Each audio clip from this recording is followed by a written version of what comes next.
hello लोगोफोर आंनि बे सिजौ ब्लगनि जाना नोंथांमोनखौ गासैखौबो बरायग्रोना लाबाय आं नैबे भिडिअनि गेजेरजों नोंथांमोनखौ फोरमायनो नागिरदों दि तालबरा आनसलिक एबसुआ सानथामनि हाबाफारि लानानै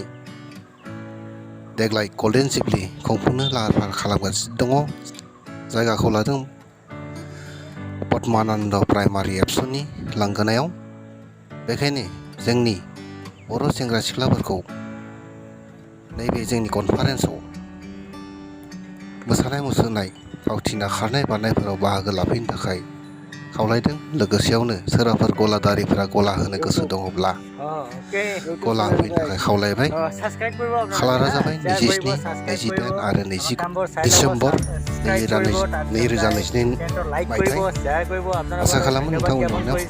प्रग्राम मोजां जाफुंसारगोन गोजोन्थों जोबजासिम नायलायनो थाखाय नायनानै मोजां मोनदोंबा लाइक आरो शेयार खालाम जाहाथे बे मेसेजखौ बयबो मोनो बयबो फैनो हायो एसेनोसै जै बर' हारिनि পদ্ম আনন্দৰ এপছৰ যিটো আমাৰ মাৰ্টিয়া ষ্টম আছে সেইটো কাম কৰি আছোঁ বৰ্তমান আপোনালোকে আপুনি মানে তেনেকুৱাই ৰঙৰ কাম কৰে আৰু ন